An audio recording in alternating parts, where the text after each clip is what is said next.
The Catholics of Oz is brought to you by the Star Quest Production Network and is made possible by our many generous patrons. If you'd like to support the podcast, please visit sqpn.com/give. You're listening to episode 51 of The Catholics of Oz.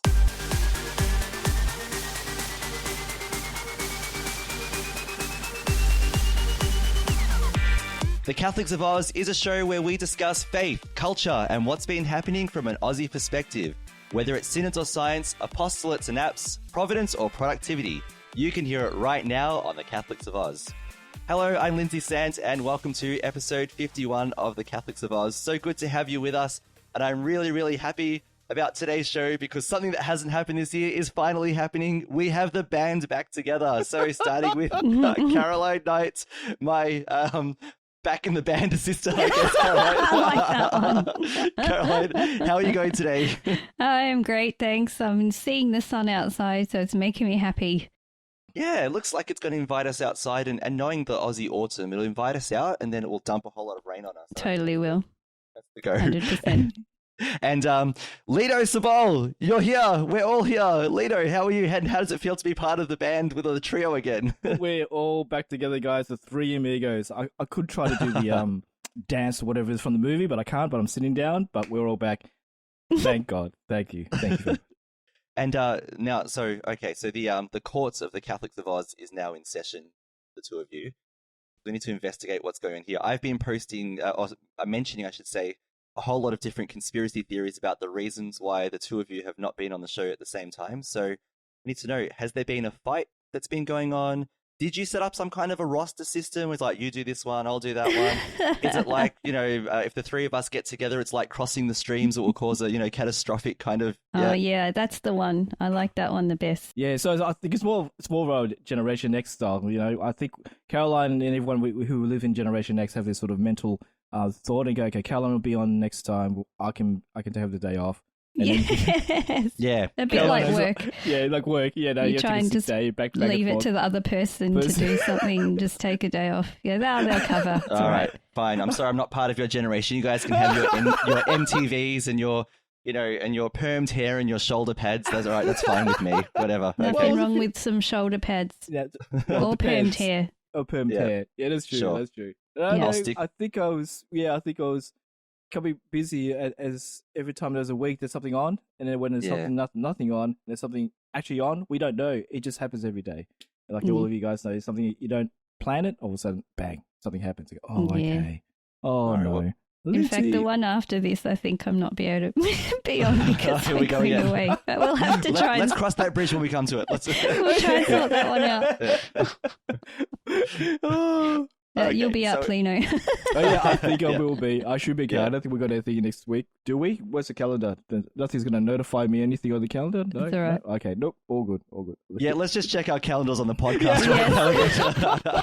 So the next one is on the 20th of March. We don't have anything. Work. Oh no, when is Anzac Day? Only kidding. We're good. That's far away. Yeah. Anyway, all right, so before we continue, just a reminder to all of you that if you love all this banter, like the Catholics of Oz on SQPN's Facebook page at facebook.com/StarQuestMedia.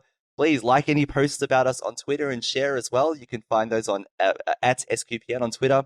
If you're listening to the Catholics of Oz as a new subscriber, or if you're new to the show, we would love you to subscribe as well on Apple Podcasts, Google Play, Stitcher, TuneIn, or your favorite podcast player. Don't forget that if you have an automated voice-activated device, and I don't want to say any of those names, you can say, hey, this person, whatever you are, play the Catholics of Oz, and you will 90% of the time get our shows, which is great, get our latest episodes. Don't forget that SQPN also hosts all of its shows on YouTube, including the Catholics of Oz. You can subscribe there, and don't forget to hit the bell to get notifications when new episodes of ours and other shows are released. If you have some time, we would love a beautiful, happy 5-star review and a comment on any of those podcast directories that you listen on, because it helps us to reach more people. And as I always say, this is what we're all about. We do what we do. Sometimes the quality changes, but like based on how we were going this morning. But we do what we do to reach out to people and have a bit of fun with you as well.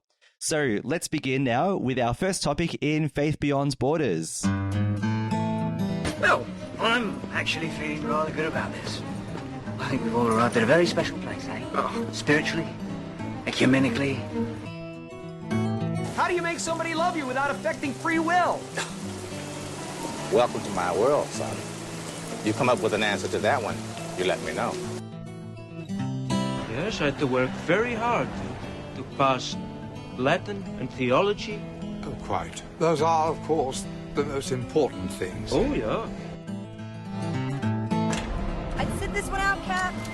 I don't see how I can. These guys come from legend. They're basically gods. There's only one god, ma'am. And I'm pretty sure he doesn't dress like that. So, Lino and Caroline, as you know, we're going through the season of Lent at the moment, and we are well on our way to Easter, so things are chugging along.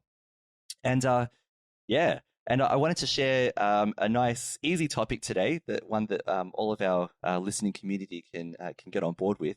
And the topic is making the kitchen part of Lent, even when we're not fasting. And this is from Alatia.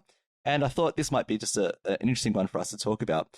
And I did like the intention behind this article. So I'm just going to go through a couple of things that are on here, and we'll just hear some of our thoughts. So it says here, even the mundane chores of grocery shopping and cooking can be occasions of grace this Lent. The key word for me is grace. God can be part of our shopping, part of our cooking and things like that. It's hard to plan and prepare meals every day, 7 days a week, all year round. Whether we live alone or with our family, it's impossible to escape culinary obligations. Yet feeding ourselves is far from being a chore. It's a pleasure for the body, but also a delight for the soul. And it says here, Lent offers a golden opportunity to put joy into our daily tasks, starting with cooking. So there are 5 tips, and I'm going to share those with you now. The first tip, make working in the kitchen a language of love. Different people have different ways of expressing their feelings. For some people, the most comfortable way of showing love and affection is by cooking. When we cut up fresh vegetables for a colourful salad, even though we feel tired, we let our guests know that we love them. So the Lenten suggestion here is, while grocery shopping and while working in the kitchen, try to think of those you love. Also, try to be available during meals. Make meal preparation an opportunity to be present and give yourself in a different way. So I like the idea of preparing food. Think about the people that you're preparing food for. Show them that you love them by putting some effort, some care, knowing that you're not just doing a chore, but you're making a bit of a sacrifice of your time and your work in preparing a meal as a way of showing people that you love them. Caroline, Lino, can you guys relate to this at all?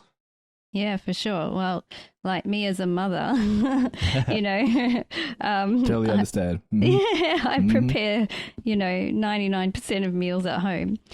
And so, you always want your family to eat healthily. And I guess that's one way I can show my love during Lent and other times, obviously. But so I'm always trying to think of something healthy for my kids to eat, something that they'll actually eat, things like that. So that's one way of doing it. I wanted to bring up, since you mentioned up to kitchen during Lent, a tradition that we have, a Maltese tradition. And Lino, you know about this because, Bernadette's Maltese, making figoli. Oh, figoli, yes. So, there's a labour of love, yeah. Yeah. Oh, wow, yes. It's an Easter, like a big Easter cookie, like a double cookie sort of with a what do you call it, almond filling in the middle. Oh, it's tasty. Lemon. Very tasty. And it's so yummy. So I'm thinking about it right now. Yeah. And I think people really actually enjoy it a lot more than Easter eggs, the chocolate eggs. So oh, yes. That's for me a really loving way, I guess you could say, for me to show people that, I love them, and I'd like to give them something nice. And that's something from my heart because it's a tradition, Maltese tradition, and I like to make it from scratch and give it to people. So it's beautiful when it's done that way. Yeah. Yeah. Very, very nice. I don't like to buy them because, I know how to make them, and I think they taste nicer when obviously, if you like your version of it, it tastes nicer. So, and you can put different twists on it and things like that. So, yeah, that's my example. Yeah, nice. I love the Caroline unique figoli now. It's it's something we do look forward to, and it is a labour of love. Lino, I know that when we are quite a few of us are visiting and there's a barbecue, that you're cooking all the meat and everything up and doing all that. Would you call that a labour of love for the people that you're cooking for as well? Definitely. There's always a saying that a way to a man's heart is through the cooking, or something like that. Through his stomach. Stomach. I think. Oh, wow. Okay. Yes. That's the way. Look. For us, we're cooking for Lent. Wow. It's trying to not to cook too much during Lent. True. You know? Yeah. We have the traditional fasting and everything, but I think, like Caroline said, when you cook something that you've made, and I'm not going to say through your blood, sweat, and tears, but minus the blood, whatever it is, And the sweat, you know what I and the mean? sweat, You and know, the tears. Yeah. yeah, exactly. And sweat and tears of making something and looking at it, and you've made it, and you're giving it to people you care about and love and everything. That's great to do. When I cook at the barbecue, I know that I'm making sure that I'm cooking whatever I need and what I'm doing for the people. You know what I mean? And doing it right. And of course, some people, oh my goodness me, my in-laws love their meat. Rock hard for some reason. I don't know. That's the traditional Aussie way, isn't it? Like really cooked. Yeah, it's really cooked. Need a chainsaw to cut it in half. Yeah, that's right. Exactly. Charred. Like you got to char it. Otherwise, No good. It's just charcoal. It's just ash by the time you. Yeah. And some people like it medium rare, or wow, or even not too rare. But it's that way of cooking that that I'm cooking for this person who I love and care about, and this person, and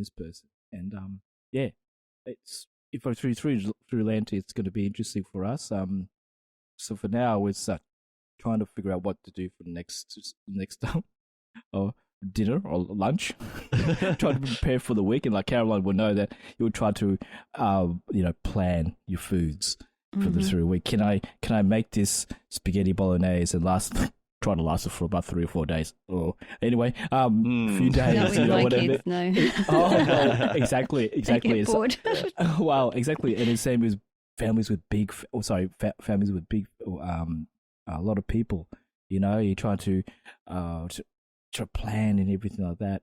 And with Lent, I don't know. Is that a challenge in a sense? You know what I mean? Is it trying not to make too much food or too little? You know what I mean, guys? Yeah, I think you're trying to sort of cut it down. Yeah, individual families make their choices about how they go about that. I think. Yeah, Caroline. Yeah. Oh yeah, like if you do like not to have meat on Fridays, you think of something kind of a simple fish dish, not like a big prawns and lobsters and big calamari, an amazingly delicious fish dish to make up for no meat. So hungry! If you're now. into Big that, pile of fish and sorry, chips. I had some calamari last night. Yeah. All right, let's move on. So that's good. Yeah, I made myself hungry too. Sorry. We're gonna get away from this hunger. I like this second suggestion. If the first one is about the people who are close to you love, this one is about people who are not in your household. It says make a Laudato Si cuisine, respectful of humanity and the environment. And I think all of us have something to say about this. But it says, what if we were to buy fewer processed foods and more basic whole foods that are locally sourced? Respecting nature in the kitchen often implies a kind of conversion. It includes both our choice of products and the way we prepare them without wasting food, also saving resources such as water and energy. And the Lenten suggestion is, spend a little more time than usual preparing meals, buy unprocessed foods and prepare them yourselves. After 40 days, write down how much you saved and donate that money to charity, like, for example, Project Compassion, which is the Catholic Church's charity here in Australia. Caroline and Lino and myself as well, to different degrees, we all grow food in our gardens. Caroline, let's start with you. What do you think about this suggestion? Yeah, well, I mean, I try to not use much processed foods anyway in general because I think it's healthier and you know where your food's coming from if you're getting it straight from vegetables and straight from meat and, and you can control what's going into your meal. So, just even from a health perspective, I try not to have too much coming from cans and things. And yeah, I love to especially get herbs out of my garden. I've got little tomatoes out of my garden. I managed to get a cucumber out of my garden, Cool. I'm still in the experimental stage with my, fence vegetable patch.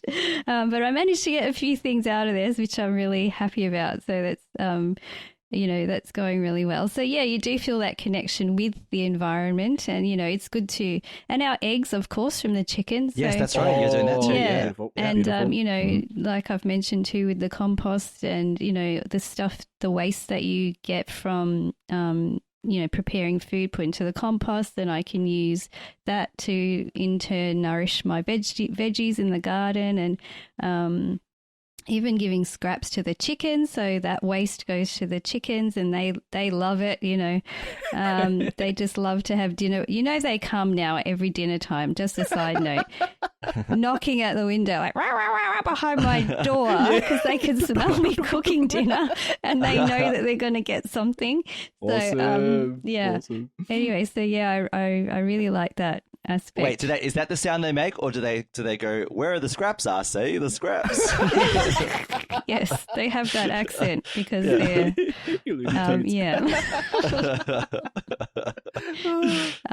yes, no, they do definitely.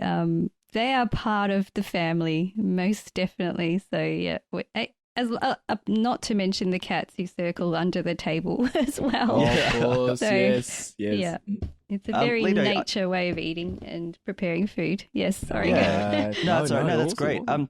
Lino, I know you and Bernadette also have been growing your own herbs and your own vegetables to a degree. So how does that work for you guys? Is that pretty successful? Well, yes and no. Probably no. We still have mint growing, and I think mint's like a weed, man. It's only small, but if you don't look at, you don't really water it like every plant, but it just grows everywhere. It's sort of taking over the other side of the fence now, so I have to chop it down and everything. At least it will smell nice when you cut it down. You have a minty, man. minty environment. Oh yeah. I love when it sits on my fingers. I go, yeah. And I think about chewing gum. And a few years ago we used to grow vegetables. We've got a vegetable patch here on our side of the house here, and I must admit I've been lazy. I've been trying to plant and put some vegetables there. I don't know what season. I have to look at the Bunnings website and say, what kind of seasons do I can what kind of plant for that? We used to do a lot then. And for actually herbs. I can mention the Woolworths is selling those little little pots. They're giving away seeds, like yes, plant they seeds that flowers and herbs and vegetables, which is great during Lent. It's fits in quite well with the topic, doesn't it? It's good because actually we've joked about this in previous podcasts about how, and they're doing it again, the whole Perfect for Lent thing, the advertising campaign. Yes, was it 2 years ago we joked about how on their website had Perfect for Lent on the page where they were selling dog food online, which is like, what? Get it together, guys. But, maybe for dogs, but not for us. This year they've improved a little bit. So they've got Perfect for Lent. You sent this, Carol, I think, with the spread of like all fish and all this, so they're getting closer. Every year they're improving a bit. So you get in there. Yeah. But the seeds during Lent, I mean, I wish it was deliberate because that's actually a really powerful message too. It is. Yeah, it is. It is. But I like the idea, I guess, of so we at my house. So Isabel grows a couple of herbs here and there, which is fairly successful. We had a tomato plant just pop up out of the ground in our backyard and go wild. And I know that has to do with birds and how they spread seeds and things like that. But we've got this big bush of a tomato plant, and you've got a few there, not just one. And they're quite tasty. They're like sort of like these medium-sized tomatoes, and they're actually like we've been throwing them in salads and sandwiches, and which has been great. So and the thing is, again, like this is getting back to what this point was all about. It was saying that where you save money, put that money aside for other people.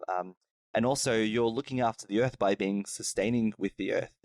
Scripture talks about how Adam and Eve, I'm paraphrasing very badly in Genesis, but the idea of keeping and tilling the earth, and that's our thing now, because the earth, we look after the earth and it looks after us, and that's the grace of God, in another way in play. The third tip, a very, very simple one. It says vary colors and tastes. By applying a few simple formulas, we can break the monotony of routine and, it basically says try some different things. Think of colors. If you use carrots all the time, what are some other orange things that you could use? Or what are some other carrots? Because there are violet carrots, there are white carrots, and things like that. So maybe just try something different. Cook your potatoes differently. If you steam them all the time, roast them, do something else, find another way. And the suggestion, though, it says, change up your usual recipes, ask people that you know, neighbors, friends, family, etc., about how they prepare certain dishes. Then, while using their ideas, their recipes, give thanks for those people and ask the Lord to bless them and answer their prayers. Oh my gosh, that's amazing. Oh, that's cool. Yep. Another way your mealtime, preparation of mealtime can be useful for other people. Yeah, Caroline, is there a recipe you've ever taken from another person that's been really good? Let me think. Well, Harry enjoys, he calls it yellow rice. It's like an Indian rice. And it's something that I didn't know how to cook. Actually, Mum went and learned how to cook Indian rice. Oh, and nice. now he has it when he goes to Mum's house. So it's not more that I learned how to cook it, but Mum learned how to cook it. But I've learned how to cook from Mum anyway, so I've got all her recipes. But I do love to discuss with, say, like colleagues and things, because my colleagues we're literally representing the whole planet. We're different, different countries. So I do love to talk to them about food, how they prepare it, and it does give me ideas on how to change up my food a little bit, the bit of extra spice or cooking my chicken a little bit differently, maybe adding a lemon or adding some herbs or spices that I don't normally use. And so that's I really love this point. It's changing it up a bit. And I love the colors idea, because it's actually really healthy to have colourful food, they say. So, you try lots of different veggies, and that way you can ensure that you're getting, lots of different nutrients, rather than having all pasta, all potato, all one colour, foods. Mix it up a bit, and it's not just exciting to look at, but when you eat it, you get all the different flavours, and you feel good for it too. So nice. Yeah, definitely. Lino, have you or Bernie ever been given a recipe by someone else that you're thinking, why did we never have this in our house before? Don't know if I remember. I can't remember if I got anything from Mum. Made a lot of things. Oh, I'll tell you what, I got to tell you. Oh, here we go. Yep. In our younger days, when we were a bit more wild and rebellious, no, it's not really true, but anyway, in our younger days, we used to hang out at Lino's house, and Lino's mother, oh my goodness, she was the queen of snacks. She made her own spring rolls and all these things, and she just because we were over, we didn't ask for it. Just because we were over, this saint of a woman would come and just bring us spring rolls or ice cream with fruit. But oh my gosh, she was just all these recipes that she. Sorry, I know we shouldn't be talking about. I think we all are. All these recipes that she knew that she would just bring us something to try. It was awesome. So. Yeah, actually, and you know what? That's something to think of. Prayers for Mum. For anyone who's inspired us with these things.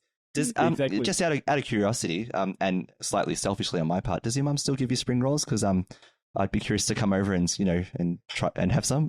Listeners, listeners. Now first it was Tim Tams, now it's spring rolls. We can talk about the Tim Tams. Yes, but Lino, that's an act of love, all right? It is. No, it is. I understand. Look, she does give us some spring rolls. It's funny that she gives me a call and goes, "Oh, Lino, can you come over? I've got some food for you." And I end up going there, and I think it happens to everyone. She goes, "Oh, here's your spring rolls, or here's your food. Can you help me with something?"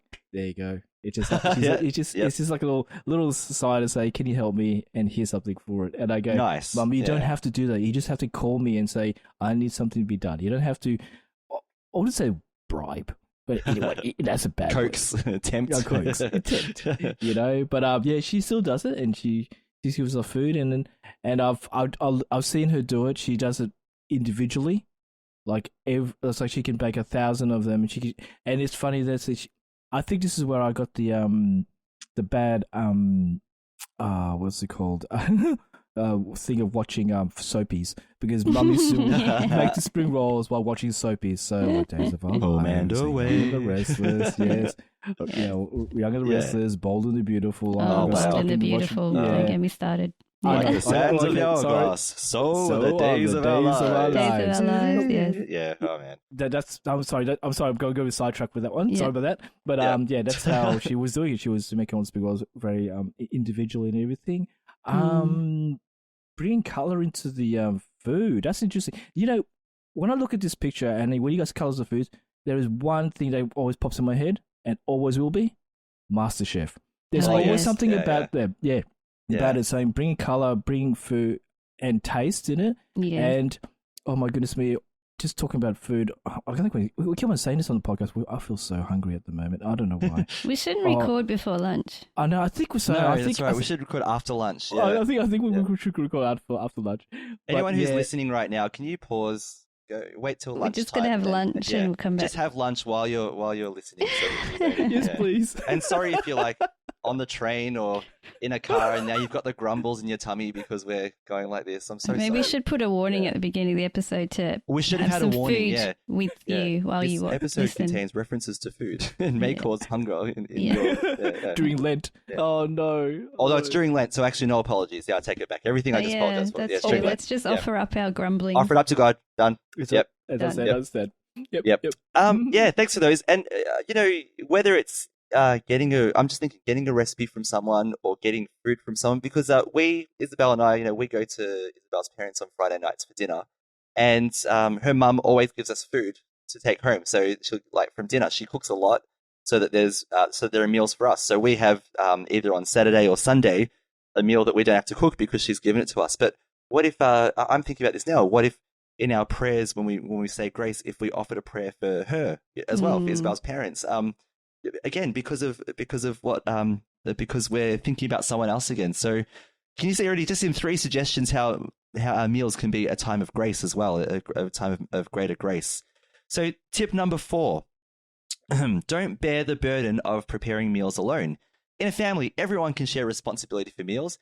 Parents can make sure the cupboards are full to begin with, while children can give input on the menu and help prepare food according to their abilities. Everyone can take part in his or her own way. As a side note, every time we say to Alex, what would you like? He always goes, burger and chips. Good man. So by involving everyone, the work becomes a common effort. So the Lenten suggestion is involve your household in the preparation of meals. Participation can be very simple. For example, garnishing a dish by sprinkling chopped parsley on baked potatoes. Oh. But even so, it brings the family... It brings the family together as a team. Isn't it in the kitchen when everyone's busy that we form special bonds and share stories of laughter? Caroline, any involvement of anyone in the kitchen while you're doing your thing? Not as much. But now you can. Now I can. And just another side note, if I sprinkle parsley on anything, my boys will not eat it. So I'm not going to avoid that part. Oh, wow. Anything green, they're in that stage where they don't want to see green in their food. But so, I mean, mostly I do cook the meals. If my husband's around, he will help me prepare the meals. So he'll chop up veggies for me and whatever.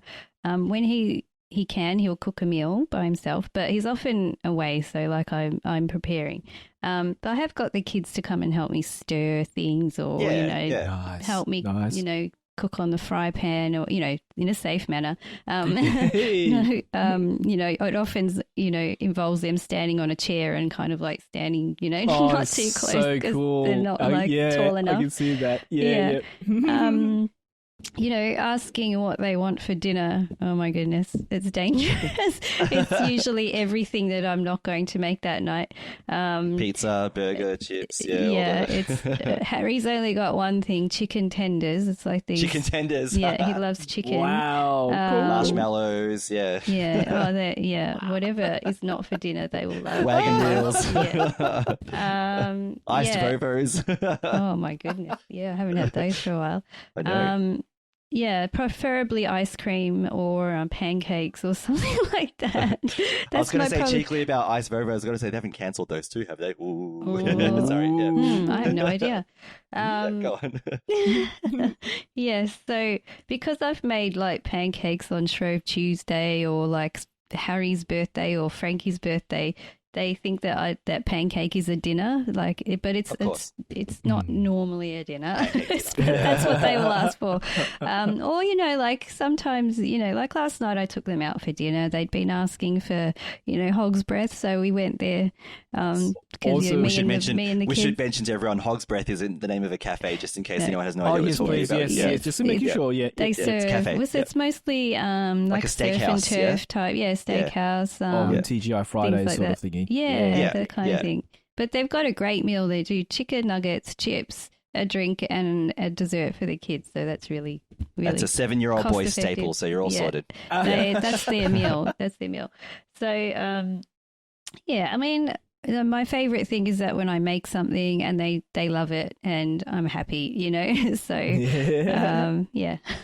Lino, what about you? Have you and Bernadette, you get something going in the kitchen, work together to prepare a meal sometimes? Yes, we do. Yeah. Every time, like I was saying before, we're trying to plan our meals for every day, and then we sort of, when we have time to cook them, it's either whoever comes home first, in a sense, you know, he will start cooking the meal, and then whoever second comes of it, you know, we just help out bits and you know, get the meal together, try not to bump each other and elbow each other, even though the kitchen's massive, man. I remember, remember our parents' places were so small, and we're trying to, of course, shuffle, do the, I'm going to say multi-shuffle, but he just a shuffle back and forth. Shuffle, yeah. I don't know, the Maltese one isn't a shuffle, it's more like a shove. It's a shove, I think. Yeah.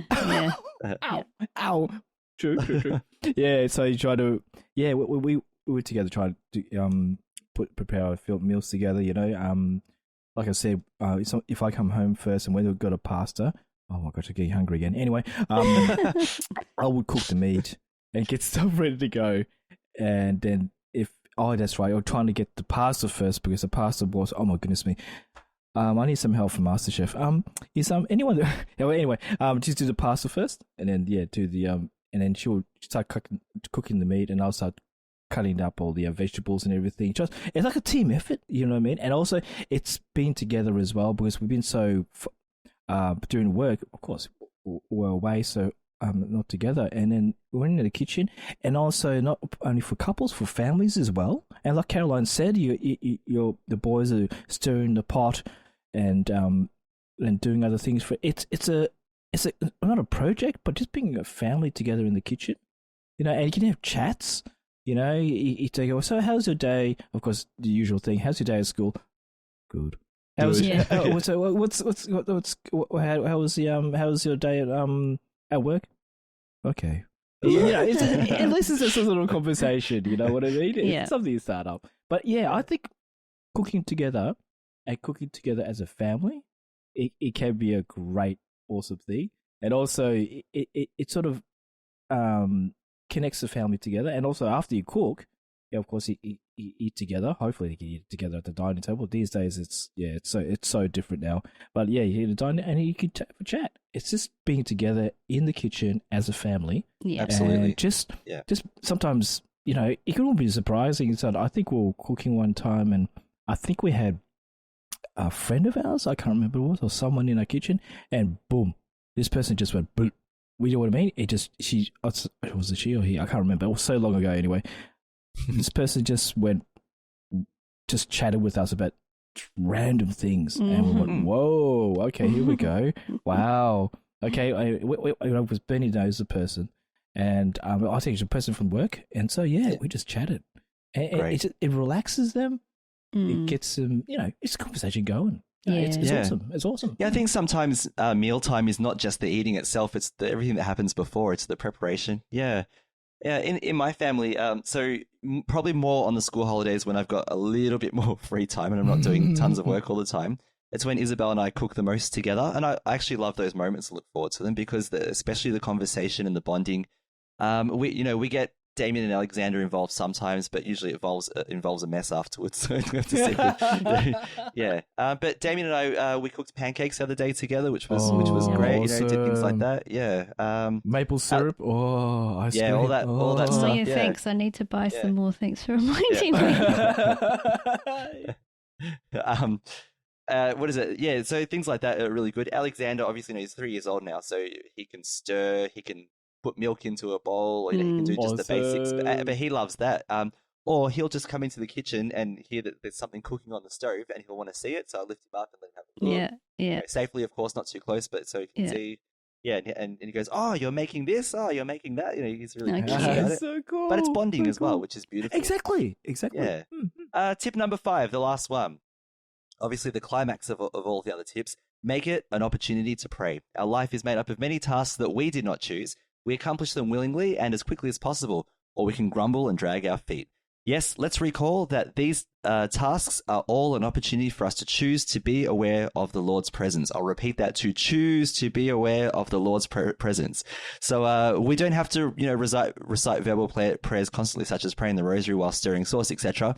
But we can unite ourselves to God through little prayers. We can trust to Him. Those for whom we're preparing the meal, without forgetting ourselves, of course. Name people for whom we want to pray, sing, listen to music, and give thanks to God for His blessings.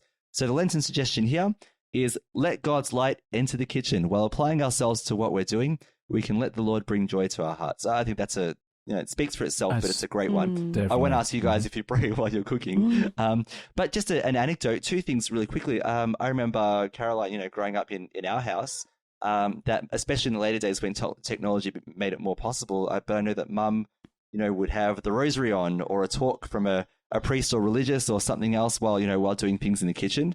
I myself, if I'm cooking in the kitchen, I'll have a podcast, usually something that's got some kind of faith content, or sometimes it'll just be Christian music that I connect with. That helps me with my prayer. So, music is easier because I don't get as distracted while I'm cooking. So I kind of stay with it. True. Or sometimes I'll listen to something prayer related. It might be a prayer based podcast, like those short ones where it's 5-10 minute prayers that you can just follow along while you're doing tasks and so on. Because it helps me focus on that prayer. But I like the idea of pray for who you're cooking for, pray for people you love, pray for this and that. Yeah. Do either of you, instead of going around the table, to so to say, do either of you have anything else you want to add to that last point? Frankie's a big one for grace. So so not so much praying during meals, during preparation, but definitely he's the one that if we haven't said grace, or if I've just forgotten and started shoving food in my mouth, like, no, Mummy, have to say the prayer. The prayer is, the meal prayer. So he always leads us in prayer. So, wow. Yeah.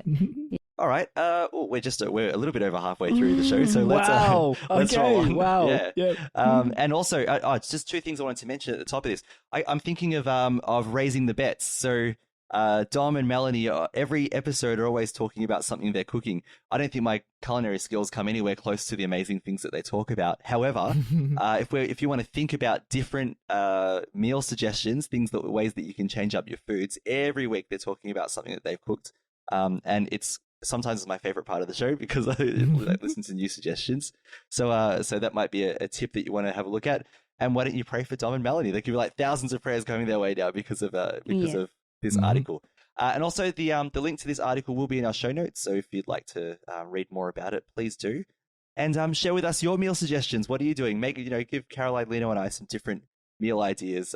Yes, please. I always need ideas. We all need ideas. And we might even try and cook them and tell you how it went as well. Just don't make it complicated. We're talking easy, quick meals for me. Yeah. I'm not a 5-hour pot person. I'm just a quick on the stove person. Yeah. All right, let's move on from cooking and let's talk about science. What a fine day for science. You have any hobbies? I collect spores, molds, and fungus. Can you reverse the polarity? I'll do my best. Science, science, science, science, science. Science, science, science, science, science. Yeah, I like science. Caroline, over to you. We've got some interesting topics today. So first of all, you wanted to talk about how vaccines work, considering in Australia right now, we've got a massive vaccine rollout program that's getting bigger and bigger as we go along. I think the plan is to have the population, I guess anyone who wants to, the population vaccinated by October to combat the COVID crisis that the world is going on at the moment. So Caroline, how do vaccines work? Okay, so I guess I wanted to specifically speak about the vaccines we are receiving in Australia, and they're quite well known all over the world because they're being used everywhere as well. So I wanted to talk about the Pfizer, Biotech and the Oxford AstraZeneca vaccines. And it's good that we're actually using two different ones because I can talk about how they work differently. So we know how coronavirus affects the body. It's the respiratory illness. It can cause severe illness, breathlessness, aches and pains, fever, chill, loss of taste and smell. It can make people really sick and end up with a pneumonia-like disease, and unfortunately it can kill, and it has killed a lot of people around the world.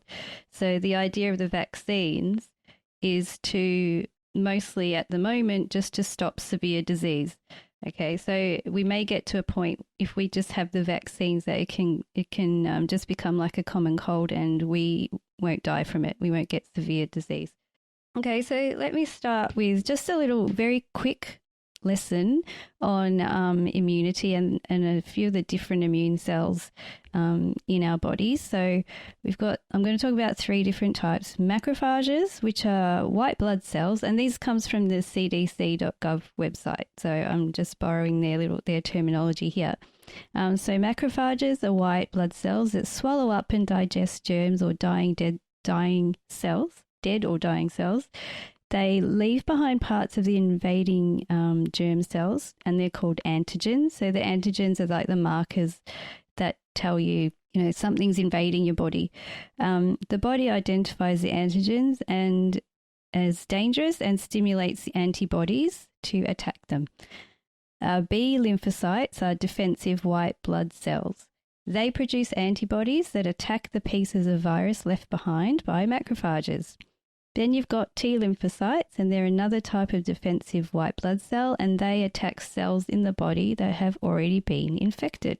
And they go on to say that the first time a person's infected with the COVID-19 virus, it can take several days or weeks for the body to make and employ these cells in the body that you need to get over the infection. But after the infection, the person's immune system remembers, or it can remember. It's that we're not really sure about how long immunity lasts, but how to protect the body against that disease. The body keeps a few T lymphocytes called the memory cells, and they can go quickly into action if the body encounters the virus again. So that's how the body works. Now, with the vaccine, we want to take a shortcut with all of that, still employing the body's cells, but we want to get the body to recognize quickly when a virus comes into the body, particularly this SARS-CoV-2 virus. So let's talk about the Pfizer Biotech vaccine first. So this is actually a new type of vaccine that's been made. Haven't used it before. It's called an mRNA vaccine. So they're saying that this one is about 95% effective. So it's probably kind of the best one so far, if I'm so bold to say that. So what's mRNA? Maybe we should start there. So mRNA is a single-stranded RNA molecule, which is actually complementary to strands of a gene in your DNA. So it's an RNA version of the gene.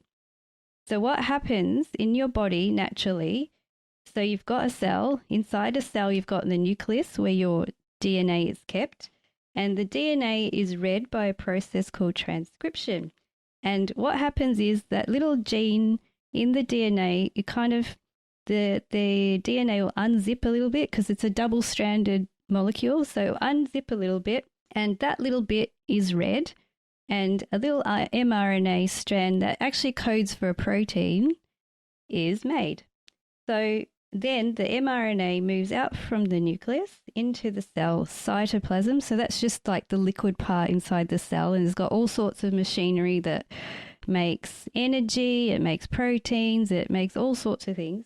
And when the mRNA is in your cytoplasm, one of these, it's called an organelle, is called a ribosome. It moves along the mRNA and makes a protein. And that little protein will then exit the cell and go do what it needs to do in the body. Okay, so in this case, it needs to go and help the immunity in your body and fight the virus. So the mRNA in the Pfizer vaccine codes for the SARS-CoV-2 virus. It codes for the spike protein. So why do you want the spike protein? So the body knows how to fight it. Okay, so it's not actually causing a disease in your body, but it's making an immune response in your body. Okay, so you're not making COVID-19 in your body. You're just making that spike protein. By itself, it's not going to cause disease. So they have these little vials of the vaccine. Inside is saline, and these mRNA molecules are wrapped up in they're called lipid nanoparticle spheres, okay? And then these is injected into the muscle tissue. Then once it's in the body, the mRNA floats around, goes into the cells of the body, and then the body uses the machinery in your cells to make the spike protein. And then your B cells and T cells are activated and then mount an attack. So then you've got that immune memory that I was talking about in your body. So as soon as the real the real SARS-CoV-2 virus comes into your body, the body goes, I've seen this before. Let's get onto it and get rid of it. Let's get rid of it out of the body. So it doesn't take several weeks for your body to go, oh, there's something in your body. We need to get in there. And, it doesn't give your body time to get the disease. Okay. So it just immediately goes, I know what this is. Let's get rid of it. So can I just jump in there? So just to get my head around this. Sure. Yeah, please. So basically what it's doing is it is preventing or reducing drastically the possibility of getting symptoms from the disease, whereas otherwise you would get sick, get symptoms, then the body would try and fight it when it sees something that's wrong, whereas now it's trying to say, we recognize it, let's get it. And in that sense, you're not likely to get like a severe response in terms of symptoms. Is That's that right. What's going on? Exactly. So you may still get like a little sniffle or something, because your body will, the immune response will happen and you still get a few symptoms, but it won't go as far as causing severe disease in your body. It'll just, you'll get virus in there, the immune system will kick in. You might still get a few sniffles. It might just end up being like a little bit of a cold, but it will go, like it will just disappear rather than progressing on to you feeling really horrible. It will just... So person who in the past that we've seen ends up on a ventilator, this would be unlikely or much less likely. If this vaccine is effective in the person, if it's, it does what it's supposed to do, then that person will not get sick. So that's why they're trying to vaccinate. They want to vaccinate the more vulnerable people first, so especially in Australia. That's what the plan is. Yeah, so, elderly copped it very badly, unfortunately. That's right. We unfortunately lost a lot of elderly and sadly, immunocompromised people, people who are vulnerable to being unwell. Those are the people that are going to be protected. In fact, the Pfizer vaccine is the one that's going to be used first and on those people. It's also, I've been hearing that the Pfizer vaccine is very effective at protecting against all the variants that we've been hearing about. This is the one to have, this is kind of the top one.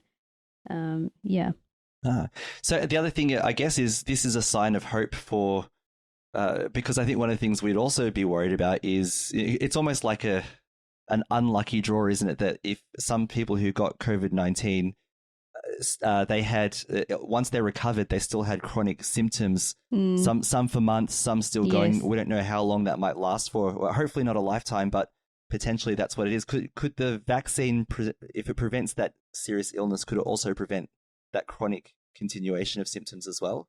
Yeah, so you'd expect that. I mean, they don't know yet. We don't know. They don't know a lot yet because it's so new, and these vaccines are so new, especially the mRNA one. So they are hoping that, if it prevents you getting very sick, then it prevents that long COVID that you're talking about, So, that's the idea. So still, watch this space. So and, still learning and a one lot. more. Sorry, I've got all these questions. Yeah. The other thing as well is, so at the current way these vaccines are, they're not going to stop you from getting coronavirus. You could still get COVID-19, like you could catch a cold or a flu. And as we said, they'll stop symptoms, but they won't stop the actual transmission of it from person to person. Is that right, or am I? That's the other thing they're not sure about either. They're not sure. They think still there might be a bit of a transmission. They're not sure. They're thinking that once everybody's, it's a common vaccination, that it'll become an endemic thing. So it'll be like, we've got circulating colds and flus. It'll just become like that. So you need to get your booster shot every year, to protect yourself from it. If you don't take anything, you're likely to get quite unwell. But if you take this vaccine, you're protecting yourself from being very unwell. I guess if your symptoms are reduced, you're also reducing transmission in a way. Would that be... I'm asking amateur questions here, but... If I'm thinking logically about it, if you get virus in your body and your immune system is stopping replication of that virus in your body, you're probably unlikely to spread it a lot.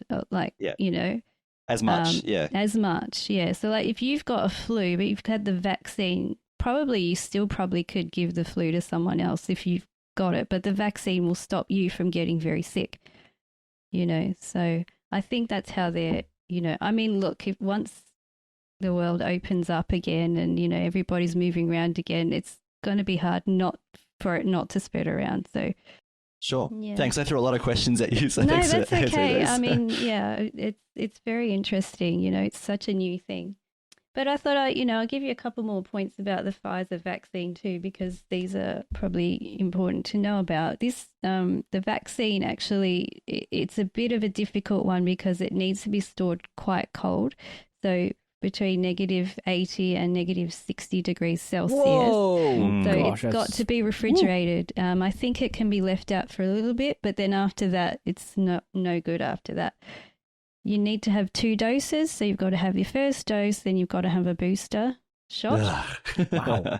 2 shots. Wow. Yes, you do. And like I was saying, we're not sure about the long-lasting immunity yet. It may be something you have to have every 6 months, every year. We're not sure. I did read somewhere, though, or I might have heard it on the Coronacast podcast. Coronacast, yeah. That, if you've had COVID already, this vaccine may actually act as a booster for you. So you've already got a bit of memory in your body. But if you have a vaccine, then it could kind of help with your immunity. Wow. So interesting. Well, okay. Not that you want to get it, but the disease, but definitely, if you've been unlucky enough to suffer from it, then you'll have your booster shot when you've got your vaccine. So yeah. Anyway, so the next vaccine that we will be getting, I think the majority of the population here in Australia anyway, will be getting the Oxford AstraZeneca vaccine. And this is a little bit different, and it's more of a traditional vaccine. So this is a viral vector vaccine. So what happens is the genes coding for the spike protein in the SARS-CoV-2 virus are actually inside a virus. It's a cold virus, an adenovirus now, and that is injected into your body. The virus itself won't make you sick. So it's not like you're getting injected with a virus, but you're getting injected with, it's just a vector. It's going to carry the genes to make the protein into your body. So it pretty much works the same way. You inject it into your arm, and then the genetic material will be inserted into the body cells, the spike protein is made, and then an immune response is initiated, just like in the Pfizer vaccine. This one can be stored in a normal fridge, so it's not so difficult to work with. You also need you need 2 doses, so you need the first dose, and after a couple of weeks or a few weeks, I'm not sure of the exact timing, but you need to have a booster shot. I think from Coronacast, this is the podcast we refer to a lot, but I think 12 weeks was the time between the first and the second dose. I think you're right, yes. Wow. Yeah. Okay. So this vaccine, it's only got about a 63% efficacy. It could be higher in people, it could, but it's doesn't mean that you shouldn't take it. It just means you take it because you get some protection from it. So if everybody gets vaccinated, then we've all got protection from the virus. So I would err on the side of taking it rather than not, because you just don't want to have this horrible disease. You don't know how it's going to affect your body.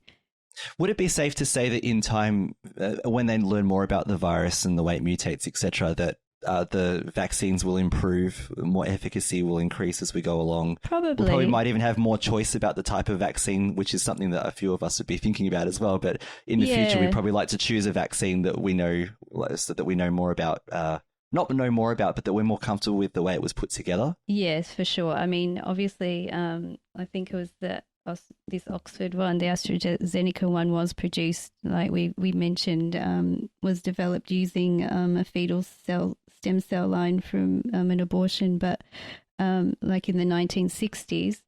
The Pfizer one wasn't, but it may have been tested along the line in similar tissues, so we're not sure.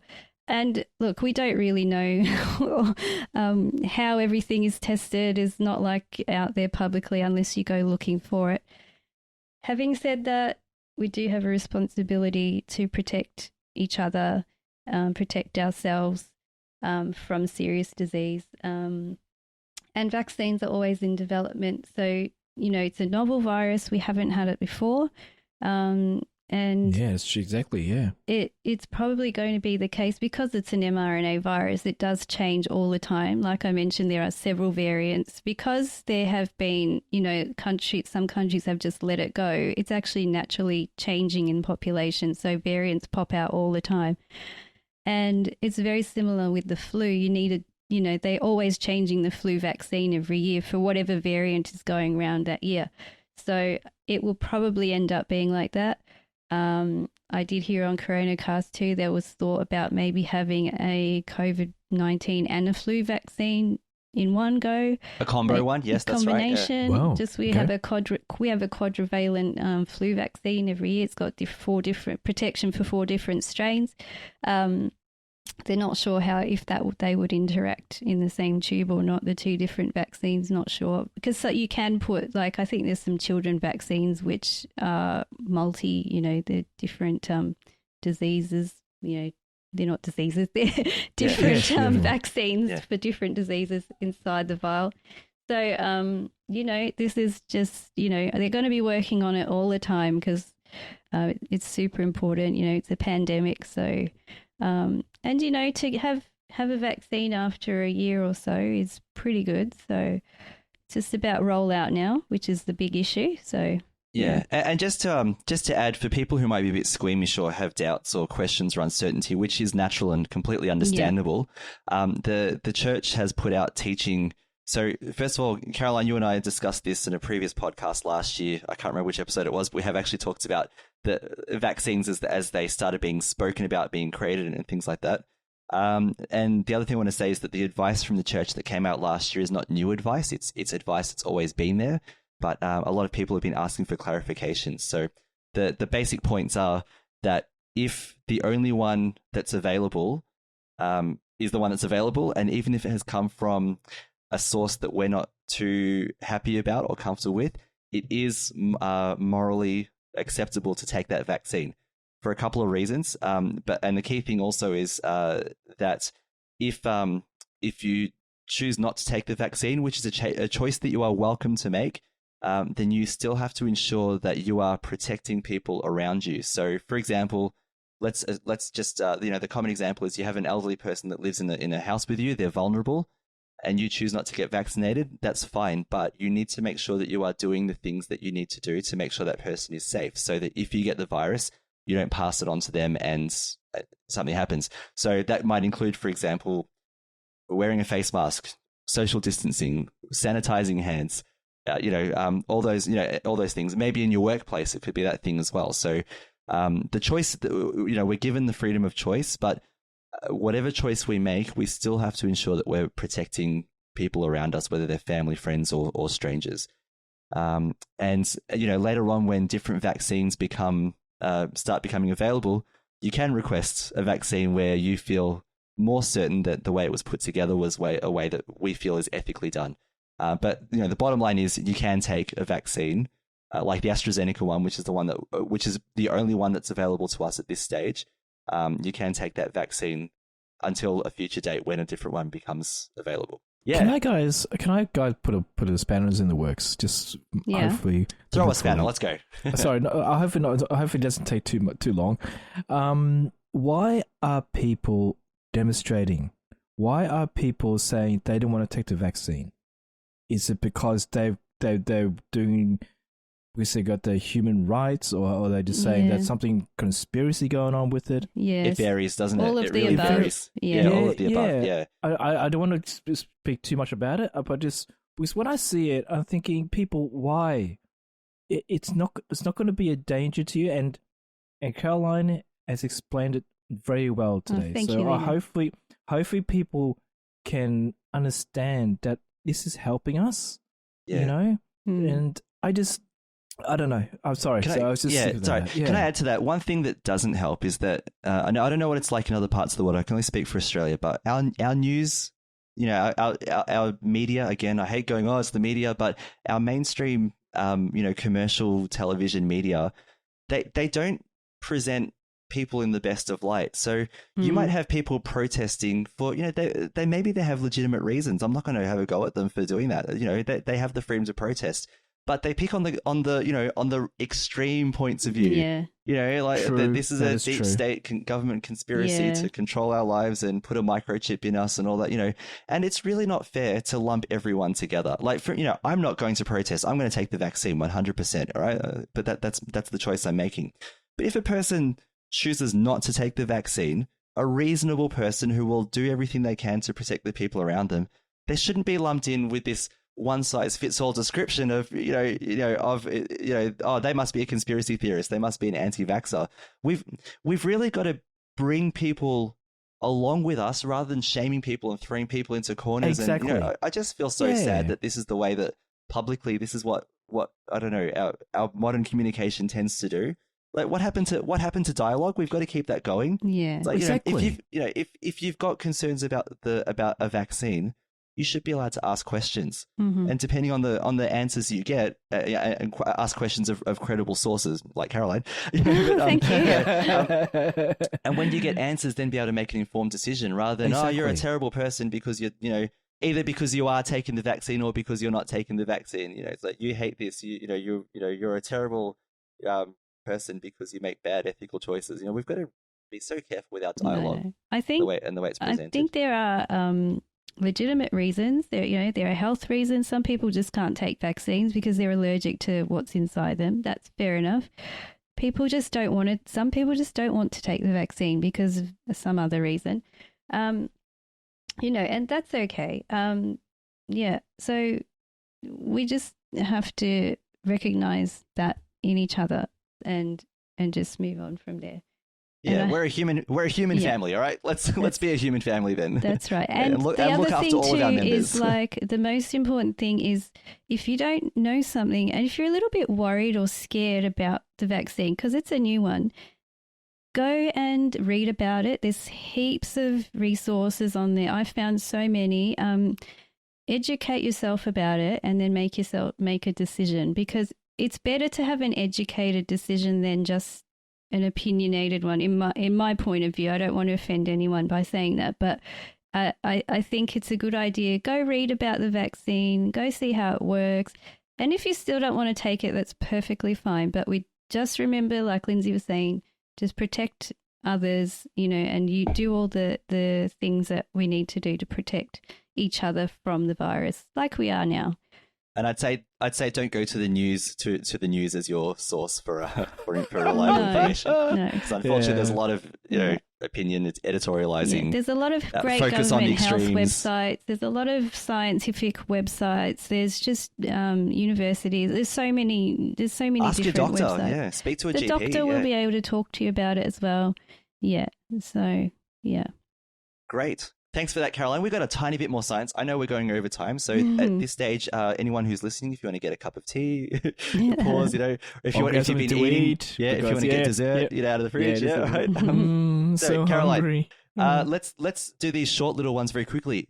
Footage from Mars. Oh my gosh, Yes. what's going on? So didn't we mention last episode, so the landing on Mars had just happened, Perseverance lander landed, and successfully, weren't we saying, I wish we could have seen the footage of it landing? It would have been amazing. Well, turns out a few days after we said that, they had footage. So they had cameras on every stage. So we were able to see the descent of the rover down to the planet. We could see the jets stirring up sky crane. The sky crane. Oh my gosh. See the sky crane. And then we could see up from the lander onto the sky crane. We could see it. I think everybody who saw it was completely blown away. This is footage we've never ever seen before. And in such amazing detail. In color, it's just like you're watching a movie. It was real. It was really good, really real. So, not just computer graphics, which is what we're used to, a CGI presentation of what it looked like. Because that's all they could do in the past. Yeah. Yes. But now I just love that we saw from the rover looking at the sky crane and from the sky crane looking at the rover and seeing how it just hovered and landed it safely on the ground and then flew away. Then the sky crane flew away. Yeah, someone tweeted, there was footage of the sky crane, and then someone tweeted, now we're the aliens landing on another world. Yes. Which is amazing. 100%. It's so good. Yeah. That was so good to watch. Really, really amazing. And just recently, Perseverance took its first, not steps because it's got wheels, but made its first little movement. Had a bit of a drive. Had a bit of a drive on the planet, and that worked well. So they've been working on doing that for 2 weeks, and finally they've done it. So congratulations to the team for that.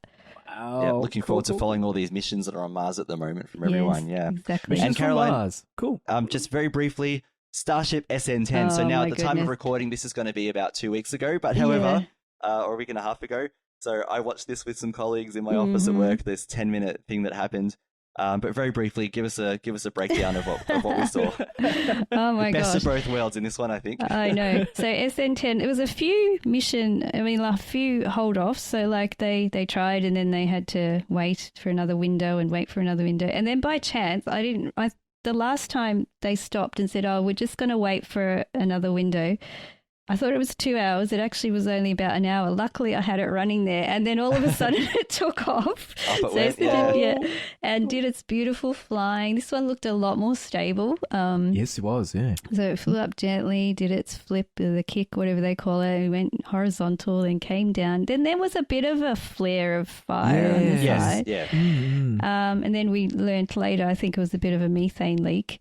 And then it came down, and it looked like it was quite steady. It came down more vertically than the other two, and the others were kind of a messy, wasn't much control. But this one had a gentle landing, and it landed. Yeah, they say it didn't land on its gear, but it did have a tilt. And I was like, I'm not sure about this. This is not looking stable. I'm like, that's going to tip over. That's going to tip. And I just left it running there. And I think it was several minutes, wasn't it? After a while. About 10 minutes, Oh my gosh, I kept it going. Took a second hop. I was, and then all of a sudden, oh my gosh, it blew up. It exploded. It's like the rocket kind of took off and then just exploded and just landed and just disintegrated into nothing. Yeah. Wow, I think that was almost better than actually exploding on landing. We got everything, got all the good bits. Everybody's like, yay, congratulations. But there was some commentary saying, I think, the methane's building up. I think it's building up. And then all of a sudden it just up it went. Just too much. Bang.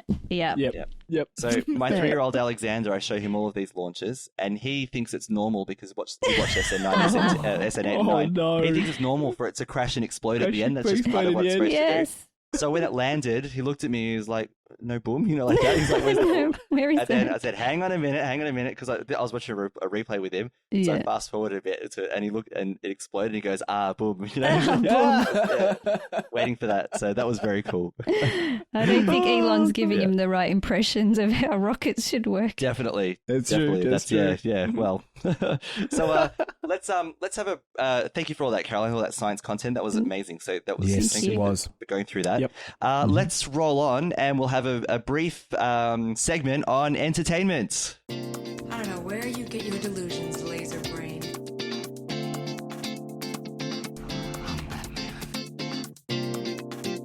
This is not what we came here to do.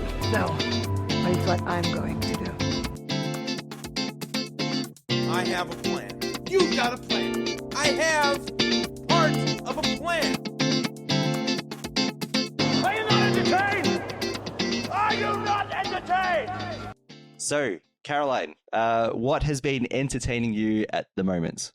Okay, so I've been catching up on some movies on Netflix, and two that I really enjoyed. I watched one last night called The Murder. It's an Australian film, and it's about there's a football player. He's retired. He had an injury a while ago, and they're trying to set up a football team in this town. It's an outback town, and there's also a town where they're settling refugees from overseas. Oh, cool. And and so just long story short, is that he's trying to make a football team, because there is a football team already, but it's kind of like, we need, your clubhouse is riddled with asbestos. We've got to, rip it down. We haven't won any games for years. There's no support, and then the football player, the old retired football player, comes up with the idea, well, we have heaps of refugees with lots of talents here, and they want to, go welcome them into the community. And, and so the star football player turns out to be one of these refugees, and he's able to kick really well. And then there is a bit of animosity between the locals who live in the town and, the refugees. They're finding it hard to accept them, but in the end, the coach gets pairs them up and gets them to find out about each other and learn about each other, and then they end up becoming a really strong team through that. And then they end up also building a really strong football team, and they end up winning some games, and it's just at the end, a really nice story. And of course, on the side is a bit of a love story, and but it's like nothing that a family can't watch, except for a bit of Australian swearing and of course. But it's just part of the way a lot of Australians speak anyway. Caroline, now when you talk about football, which football is this?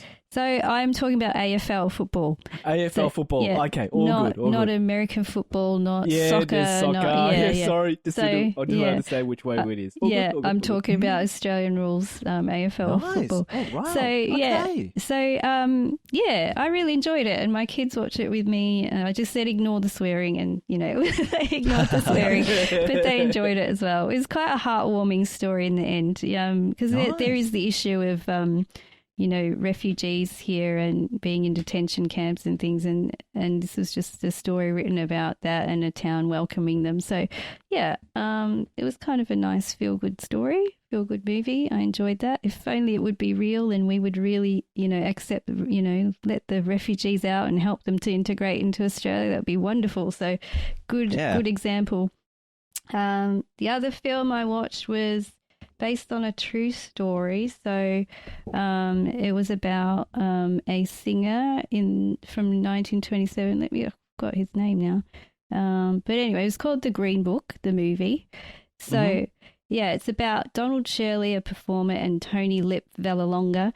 But so he's a black performer in the United States, and he wanted to go on a tour around America, but down in the deep South, where he knew he was probably not going to be accepted too well. And he needed, a driver, but he decided he'd pick this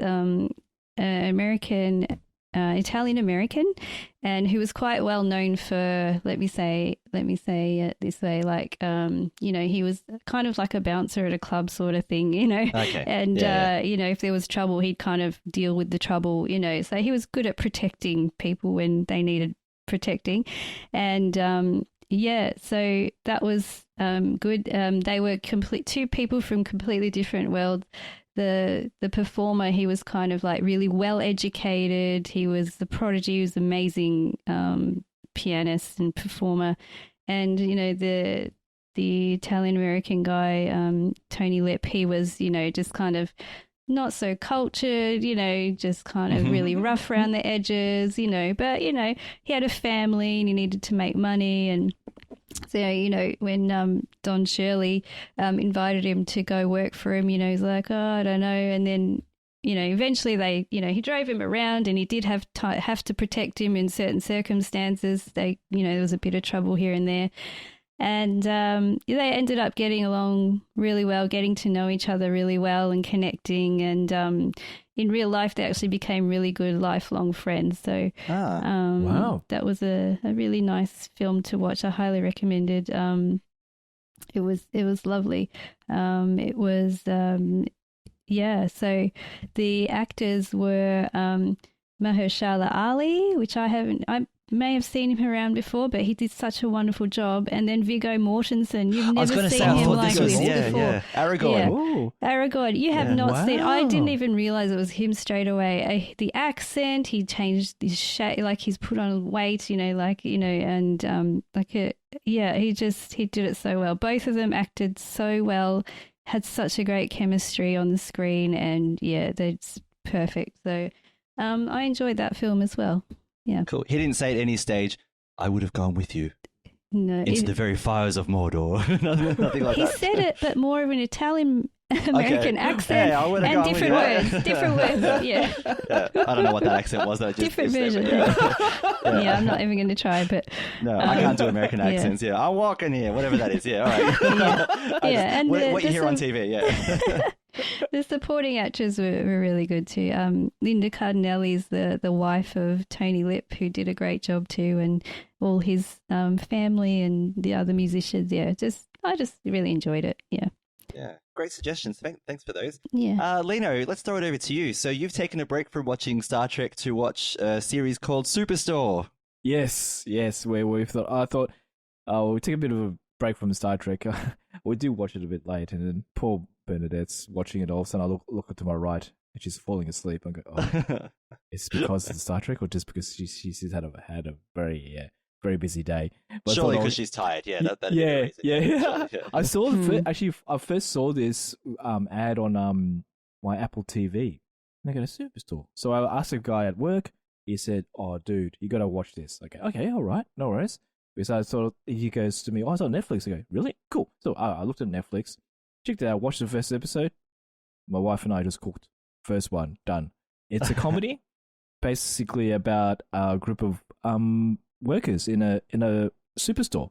Like, just think of Big W and Kmart. So the superstore is called Cloud9, and they always say it's so funny. Have a heavenly day every time. And it's all so good. So yeah, Caroline, you know that little chant they do. Oh my gosh, yes, I've been watching this as well. It's hilarious. It's hilarious. It has the sort of the characters and everything sort of remind me of another TV series called Brooklyn Nine-Nine. I've seen Brooklyn Nine-Nine. Yes. Yep. So they have their own problems and things going around with them, and the manager, I can't remember his name. The manager, is it Brett? No, I can't.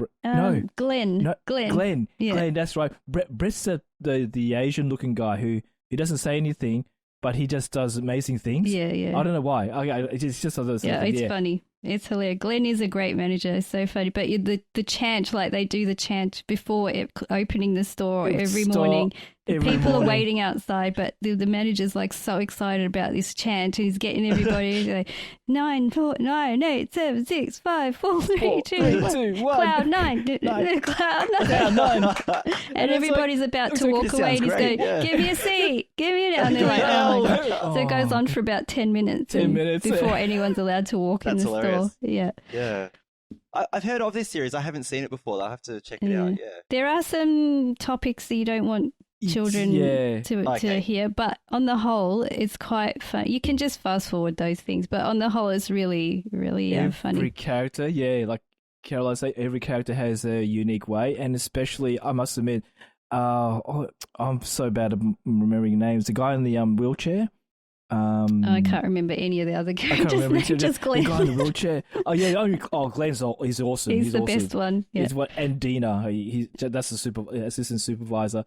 The guy in the wheelchair, he's so funny. Yeah, he's very. How would I say? He's got dry humor. If you know what I mean. Right. He's pretty straight to the point. But you don't know if he's joking or he's serious.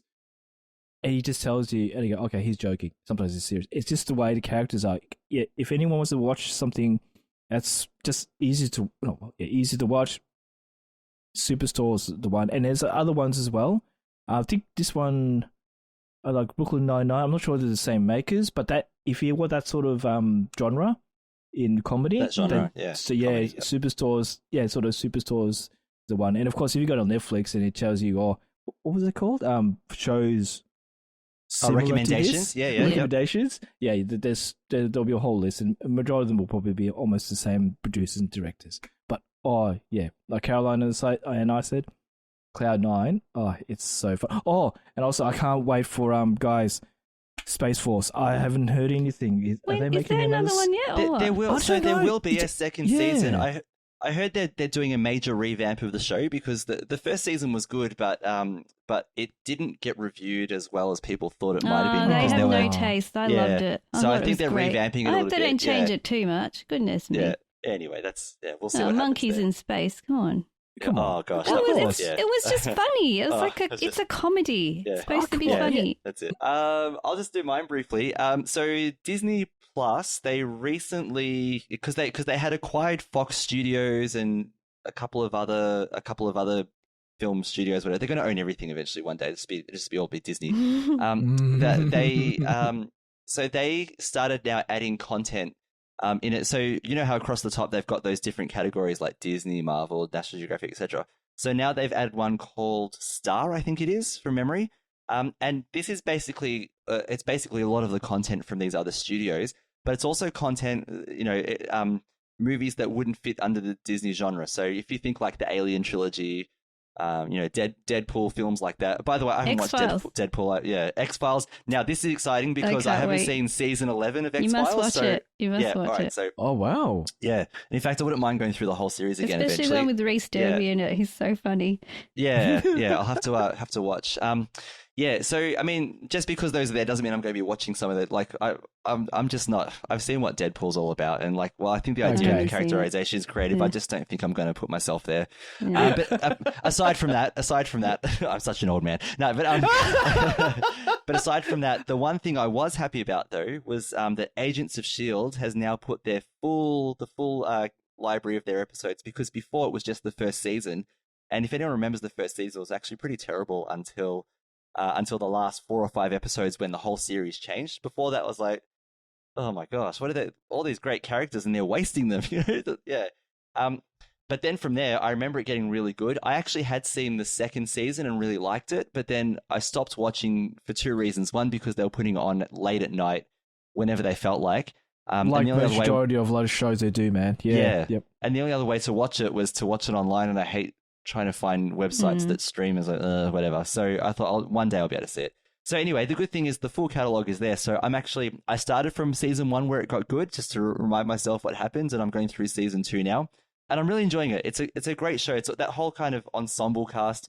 Joss Whedon did the I don't know when he stopped being involved, but he was involved for a while, and you can see that kind of talent that he has for bringing actors together as an ensemble. So he did this with Firefly, he did it with Buffy, he did it with Angel, all those. So if you think of that all those series, that's kind of his talent of putting an ensemble cast together and then making sure that all the characters have interesting stories and arcs to go through, and also really good chemistry as well. Gotcha. Yeah. So I'm really enjoying that. And the last thing I wanted to add is just an update on my beloved Harry Bosch, the cop show that I really enjoyed. So they have filmed, or they were filming. I think they finished now filming the last season. So I'm watching now. I'm watching out for SBS in case they do their little thing again like last year. Yep. And it's supposed to be coming out in the US it's in the summer, so our winter, so in a few months from now. So I'm looking forward to that. And I was thinking, after season 6, what am I going to do? Like, there won't be any more Harry Bosch, or season 7. What am I going to do? I just read last night that Michael Connolly, he's the author of the books that became the Harry Bosch series. He's heavily involved in the TV series as well. Good. That Amazon has picked up a spin-off for Harry Bosch, which will star Harry Bosch and another one of the characters. So they're going to continue it as a spin-off, which is interesting. Like, I'm just thinking, why don't they just keep making more episodes of Bosch with all the characters? However, there's hope on the horizon that we'll get some more Harry Bosch after this, and I hope it's just as good as the series. But I'm looking forward to season 7. Cool. And I won't be ranting about it like I did last year when man, Lindsay's when rant. SBS pulled a Swift one on me. Yeah. Yes. Yeah, All right. that's not good. Ooh. No, not good. All right, so let's wrap it up there because this is another epically long episode. We don't plan for them to be this long. I don't think we just talk too much. We just got so much to get off our chest. Yeah, we like being with you as our listeners. That's a thing as well. We like sharing. That's with you. true. That's it. All right, so we do want to thank you all for joining us for episode 51 of the Catholics of Oz. And before we go, we want to take a moment to thank our patrons who make it possible for the Catholics of Oz to continue. So today we'd love to thank Ramon R, Matthew P, JV, Rachel N, and Paul B. Through their generous donations at sqpn.com/give, they make it possible for the Catholics of Oz and all of the other shows on StarQuest to continue. So you can join them by visiting sqpn.com/give. And now is a great time to become a StarQuest patron, thanks to a generous gift from a StarQuest supporter.